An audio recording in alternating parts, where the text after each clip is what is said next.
Hər kəsə salam. Bu videoda mən sizə yeni satışa çıxmış 7-ci, 8-ci siniflər üçün olan kitabımın təqdimatını edəcəm. Kitab tam yeni dərsliklər əsasında tərtib edilmişdi. Hansı ki 7-ci sinif kitabı orta məktəblərdə 2022-ci ildə, 8-ci sinif kitabı isə 2023-də, yəni bu il təzələnmişdi və həmin kitabın daxilində olan bütün qrammatik mövzuları ən sadə şəkildə izah etmişəm və hər birinə yüzlərlə çalışma vermişəm, hansı ki uşaqlar işləyərək mövzunu daha dərindən mənimsəyə biləcəklər.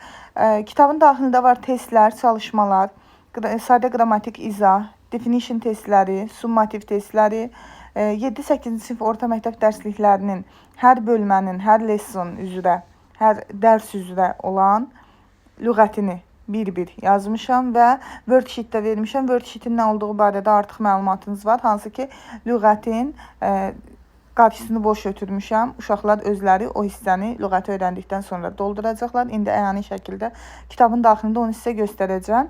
Kitab həm Azərbaycan, həm də Rus bölməsi üçündür. Rus dilinin qrammatika hissəsində kitabda vermişik. Və kitabı təkcə 7-8-ci sinif şagirdləri deyil, liseylərə hazırlaşan şagirdlər də istifadə edə bilər. Hətta sertifikasiya hazırlaşan müəllimlərin də stolüstü kitabı olacağına zəmanət verə bilərəm. Sertifikasiya üçün də çox gərəkli qaydalar, qrammatik izahlar burada yer almışdı, həmçində definitionlar. İndi isə keçək kitabın içi ilə ətraflı şəkildə tanış olaq. Kitabımız 360 səhifədən ibarətdir və mündərcə hissəsidir. Videonu dayandırıb ətraflı şəkildə incələyə bilərsiniz. 7-ci sinif bu hissədən başlayan kimi 7-ci sinifə rast gəlirik.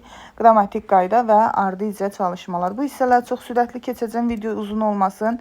Məsələn, minimum şəkildə çalışmanın sayını göstərərək kifayətlənə bilərəm. Baxın, təkcə adjektiv bölməsinə aid 27 çalışma var və hər biri də 10, 20, 30, 40 dənə. Baxın, burada 10 dənə və s.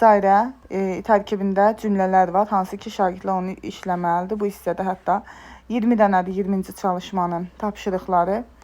Daha sonra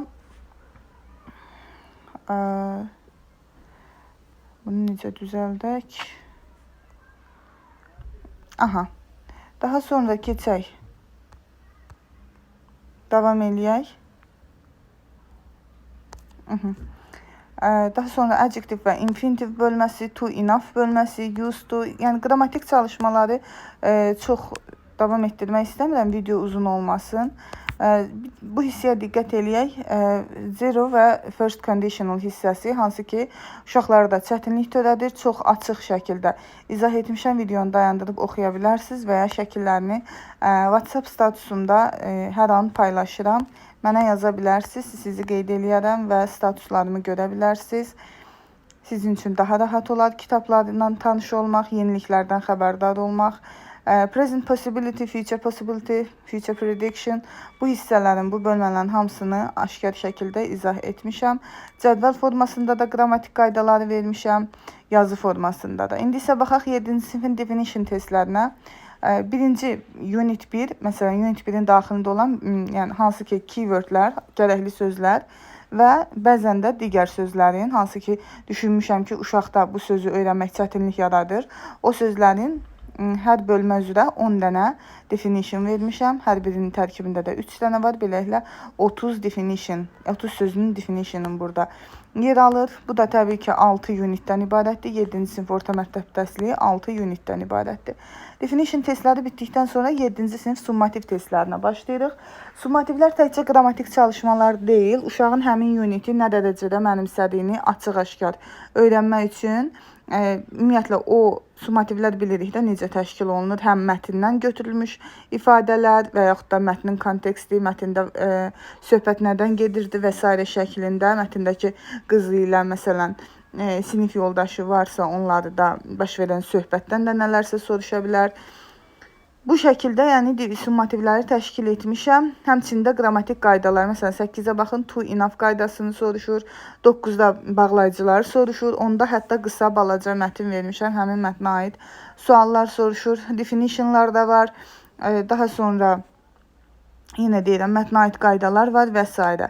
Bu da həmçinin 6 unitdən ibarətdir. Daha sonra keçirik 8-ci sinifə. 7-ci sinif bitdikdən sonra 8-ci sinifin eyni qaydada qrammatik izahını vermişəm. Baxın, cədvəl şəklində də bir-biri ilə müqayisəli şəkildə vermişəm. Present simple ilə present perfect və qaydasız feillər təbii ki. Sonra da çalışmaları. Yenə də çalışma sayına diqqət eləyin. Sadəcə perfect aid 40 çalışma var və hər növdə həm cümlə qurmaq olsun, boşluqları doldurmaq olsun. 5-8 kitabından çox güman ki, tanışsınız. Yəni, elə bilin ki, o kitabın 7-8 versiyası və plusları da təbii ki var. Definitionlar, summativlər və s. bunun artılarıdır. Digər quantifiers mövzusu yenə də cədvəl şəklində də vermişəm. Bu şəkildə yenə də uzatmaq istəmirəm videonu. Baxaq 8-ci sinifin definitionlarına. 8-ci sinifdə gerund mövzusu var. Gerund infinitiv çox gərəkli mövzudur. Onları qısa ipucuları ilə, hansı ki o feilləri qarışdırır uşaqlar, onları qarışdırmamağın yollarını çox aydın şəkildə izah eləmişəm. 8-ci sinifdə həmçinin definition testləridir. Bu da 6 bölmədən ibarətdir. Çox idi deyə sonradan mixed definition testləri altında da birləşdirmişəm. 6 bölməni ümumilikdə əhatə eləsin deyə. Daha sonra 8-ci sinifin summativ testlərinə gəlirik. Eynən 7-də olduğu kimidir. Həm mətnlərin daxilindən suallar salmışam, həm də qrammatika hissəsindən. 8-ci sinifin də definitionları bitdikdən sonra bu hissəyə diqqət edin. Əziz Rus bölməsinin müəllimləri və şagirdləri. Baxın, Rus bölməsi üçün olan qrammatik hissə, hansı ki eyni kitabın daxilindədir. Müəllimlər çox tez-tez soruşur. Kitab ayrıdırmı? Xeyr, qrammatika hissəsini axırda tərcümə elətdirmişik və kitabın arxasından, hansı ki uşaq rus dilində qaydanı oxuya bilər. Çalışmalar təbii ki ingilis dilində olduğu üçün onun tərcüməyə ehtiyacı yoxdur. Şagirdlər həmin çalışmaları işləyəcəklər. Rus bölməsinin istifadə edə bilməməsi üçün heç bir variant yoxdur bu kitabı. Baxın, hətta cədvəlləri də rus dilinə tərcümə elətdirmişim tam şəkildə.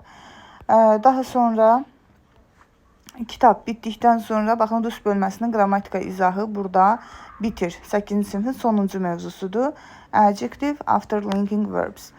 Keçirik lüğətə. 7-ci sinifin lüğəti. Lüğət də həmçinin həm baxın Azərbaycan bölməsi üçündür, həm də Rus bölməsi üçündür. 7-ci sinif lüğət Unit 1 Reading bölməsi. Daha sonra baxın Unit 1-in vokabulary bölməsi, Unit 1-in Grammar A, Unit 1 Grammar B, Unit 1 Listening, Writing, Story Time, Time to Watch, Review və nəhayət Unit 2. Yəni bütün 6 unit həm 7-ci sinifdə, həm də 8-ci sinifdə bu şəkildə bütün bölmələrin tərkibindəki demək olar ki, bütün sözlər tək-tək tərcümə etmişəm və rus dilində də həmçinin. Bunu da bu şəkildə davam etdiririk və 8-ci sinifdə eyni qaydada gedir. Gəldik worksheetə nəhayət. Worksheetdə bir qədər izah eləyim. Worksheet nədir? Bayaq sadaladığım Unit 1 Reading, Grammar A, B, Writing, Storytime, Review və s. Həmin eyni sözləri burada da qeyd eləmişəm. Sadəcə qarşılarını boş buraxmışam. Bir öncə göstərdiyim hansı ki həm transkripsiyası var idi, həm tərcüməsi, həm rus dilinə tərcüməsi. Burada isə sadəcə sözü ingilis dilində vermişəm.